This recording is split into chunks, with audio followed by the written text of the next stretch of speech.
contoh yang paling sederhana.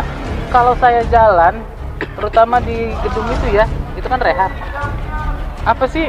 Ya, Keramiknya kayak duk-duk-duk gitu. Ya, Kan kalau misalkan keramiknya bagus kan, berarti dia nggak duk-duk ya, Raja. Tapi itu kayak kopong ada ya. yang Nah, kopong. maunya sih sebelum serah terima kunci itu didandan dulu. Ya gitulah. Satu adukan semennya juga yang di luar kurang. Oh, yang di luar adukan semen kurang. Untuk lantai kan? Ya. Bangunan ruang baru yang berjumlah 2 unit serta rehabilitasi ruang kelas yang berada di SMA Negeri 1 Kedondong diduga asal jadi tanpa memperhatikan keselamatan bagi siswa yang akan menempatinya. Hal tersebut berdasarkan tinjauan langsung dari Ketua Harian Forum Masyarakat Pesawaran Bersatu atau FMPB, Safrudin Tanjung, turun ke lokasi dibangunnya gedung baru di sekolah tersebut pada Rabu siang lalu. Banyak yang sudah retak ya. Lab ya? Kelas yang kanan. Kelas yang ini. Yang tadi. Oh, ini nih. Berdasarkan penampakan yang kasat mata, keretakan pondasi Atas. serta dinding tembok nampak jelas Ya terlihat. Allah. Belum diserahkan kepada pihak sekolah, ini udah nggak keruan-keruan kerjanya.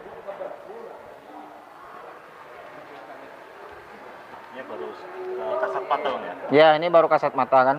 Nanti kita minta keterangan lagi dari orang-orang yang kerja ya kan. Kita cek di gambarnya ya kan. Keterangan dari, nanti ada keterangan dari para tukangnya. Hah? Udah. Bukan. Ini emang cat beda, ini blontang-blonteng ini. Cat kurang ini sampai bawah semua. Nah, ini sebenarnya jalan tadinya yang dibangun oleh pihak sekolah sendiri. Nah, ketika pembangunan akan dilakukan, maka ini dibongkar. Tapi setelah selesai tidak ada perbaikan kembali oleh pihak ketiga atau pemborongnya. Artinya kan ini sudah merugikan sekolah ini. Artinya anak-anak harus lewat di jembatan yang dibuat dari papan ini, ya kan? Bisa juga terjatuh anak-anak kan? Karena itu tadi harusnya jalan yang ini diperbaiki lagi oleh pihak ketiga. Tapi ini nggak dilakukan sampai akhir. Oh ya, PAU udah ya. Tapi kunci belum diserahkan, belum ini ya.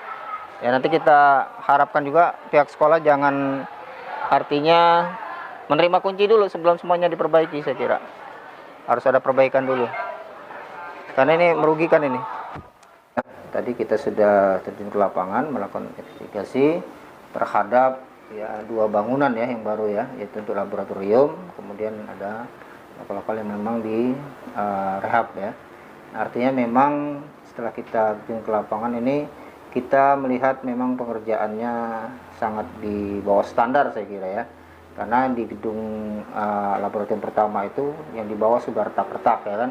Nah, artinya itu memang dikonfirmasi dengan ada tadi tukang yang istilahnya sudah kita minta keterangan juga, memang itu waktu pemadatannya juga kurang ya kan. Kemudian pondasi ya kan, kedalamannya juga ada yang dikurangi seperti yang dalam gambar ya kan. Artinya ada kedalaman yang dikurangi sehingga memang kurang kuatnya pondasi ya kan. Kemudian yang di gedung bawah juga ini malah ada retakan ya kan, dari bawah sampai atas malah itu. Nah, itu kan juga terkonfirmasi tadi dengan tukang yang mengerjakannya bahwa ada 2 penyanggah ya yang dibuang karena istilahnya melengkung, tidak sesuai dengan ini. Kemudian juga di atasnya itu slope-nya ada yang besinya adalah sambungan.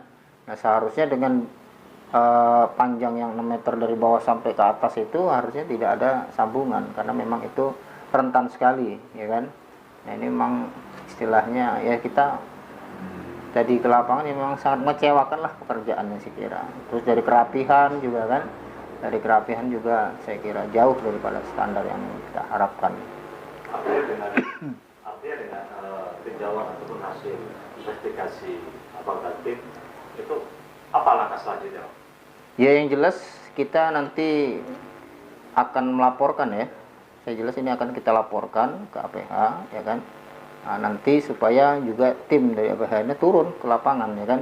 Karena kan tadi juga ada pernyataan kan dari Ibu ini kan, bagian Wakapolsek ininya, bagian humasnya ya, bahwa yang di gedung depan itu yang rehab itu juga katanya lantainya itu kerasa benar kalau dia jalan ya kan, artinya kosong itu. pemasangan lantainya itu kan istilahnya mungkin kurang rapat lah ininya. Tadi terasa ada yang kopong, bunyi duk kata ibu itu tadi kan. Nah itu artinya kan memang sebenarnya pengerjaan ini tidak maksimal, sedangkan kan biaya yang digelontorkan luar biasa besar kan, 2 miliar 30 juta sekian. Artinya dengan dana segitu seharusnya kualitasnya itu sangat luar biasa saya kira kan, karena yang dibangun kan hanya 2 gedung, yang baru itu hanya 2 gedung istilahnya untuk laboratorium dan kelas, kemudian dengan ruang-ruang guru itu kan. Nah, artinya ini akan kita laporkan ya kan, supaya juga menjadi peringatan juga bagi pihak ketiga ketika bangun-bangun fasilitas umum ini jangan sembarangan, karena gedung ini kan fasilitas umum untuk anak melakukan belajar dan mengajar di dalam ruangan tersebut ya kan. Lah kalau baru dibangun saja sudah retak ya kan, nah kita kan takut kondisi ini jangan-jangan nanti waktu mereka sedang melakukan ngajar mengajar di kelas itu rubuh atau gimana. Nah kan sebelum makan korban ya artinya bisa nanti kita supaya ya mungkin kalau di atas itu bisa dibongkar lagi. Kalau kata tukang-tukang itu kan, itu kalau dibongkar atasnya wah sangat jelek sekali. Artinya kan kalau plafon itu dibongkar aja Pak itu wah. Karena banyak juga istilahnya kuda-kuda yang dikurangi ya kan, hari harusnya 12 menjadi 9. Kemudian struktur yang harusnya itu ada 9 dikurangi menjadi 7 gitu kan. Artinya renggang. Nah, makanya kan terlihat tuh kalau dari luar itu atapnya itu agak ngelandai gitu kan. Nah, itu kan satu indikasi juga bahwa memang pengerjaannya kurang bagus saya kira.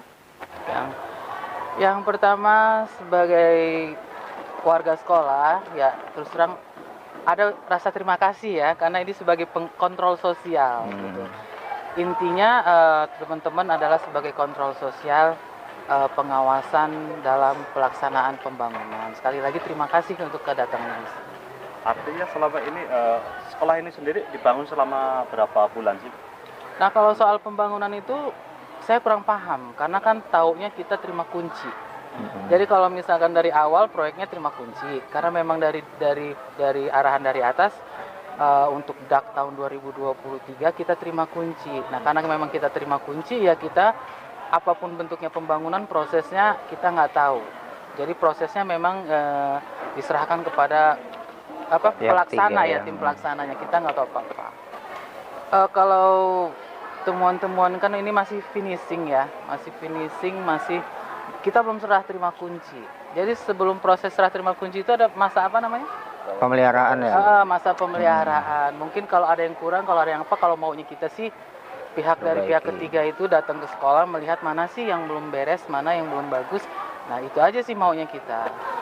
Harapannya ya, sebelum serah terima kunci, baiknya dikontrol lagi lah gitu.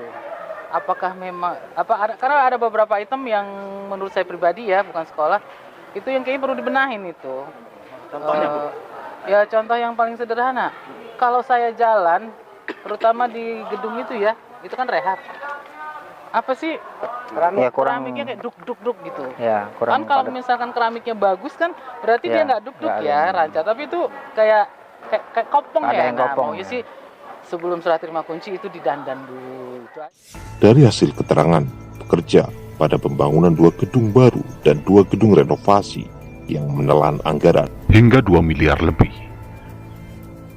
yang dikerjakan oleh perusahaan Al-Fatih Perkasa, di mana pekerjaan tersebut selesai pada tanggal 20 Desember 2023 lalu. Dan yang lebih janggalnya, pekerjaan belum mencapai 100% pada tanggal 5 Desember 2023 lalu. Namun, sudah dilakukan PHU pada pekerjaan tersebut. Timbullah tanda tanya besar, apa sebenarnya yang terjadi dalam pembangunan gedung dan renovasi ruangan yang seharusnya dikerjakan dengan ketelitian dan ketentuan demi terciptanya keamanan dan kenyamanan bagi siswa didik maupun dewan guru yang akan menggunakannya. Dari Pesawaran, tim SBN TV melaporkan.